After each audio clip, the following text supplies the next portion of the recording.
Fire made flesh. Such is the nature of dragons, claim the Eastern mystics. For once they may have a point, though not the one they think.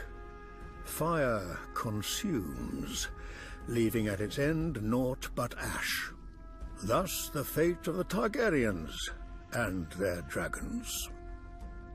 Thousands of years ago, Valyrians stumbled on the first dragon eggs in the mountains of the 14 Fires. I cannot imagine shepherds could hatch dragon eggs and bind such creatures to their will, but whatever aid they must have had is lost to history. Every educated person knows how the Dragon Lords then conquered most of the known world, breaking the ancient Giscari Empire, enslaving a continent, building roads and bridges that still stand today, though the art that made them is lost. An empire of marvels and misery. And now what is left of Valyria? A smoking wasteland. Ash. In time, Aegon Targaryen and his sisters brought their 3 dragons who had escaped the doom to Westeros, perhaps thinking to regain his people's lost glory. And so he did.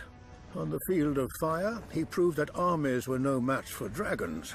At Harrenhal, he proved that mighty castles weren't either. Aegon Targaryen became Aegon the Conqueror, first of his name, founder of a dynasty. His first act, to order his dragon Valerion, the Black Dread, to melt the swords of his beaten foes into his new Iron Throne. For over 100 years, the Targaryen dragons cemented their breeders' hold on the 7 kingdoms, if not each other.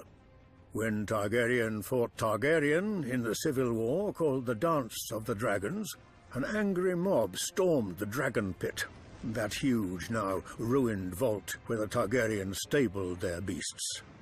Thousands died, but through sheer numbers and madness, 5 of the Targaryen dragons lay dead by the morning. Which was perhaps too many. Thereafter, each generation of dragons grew smaller than its parents. Their skulls used to line the throne room of the Red Keep in order of birth. The oldest, Valerion, could swallow an ox whole. The last skull was barely the size of a dog's. Yet the Targaryens never stopped trying to revive their dragons.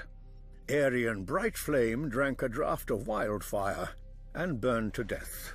Aegon V tried to hatch stone dragon eggs with sorcery and burned to death. Against these, Aerys II looks almost sensible. He only burned other men to death. Now we hear rumors that the young Daenerys Targaryen has hatched 3 dragons far to the east. If she were to be so foolish as to march on Westeros, she will not find, as her ancestor Aegon did, 7 disparate kingdoms frightened by her strange beasts. She will find a continent united behind Lord Tywin Lannister, who extinguished her own father's flame. And we have known dragons now. We have seen them die.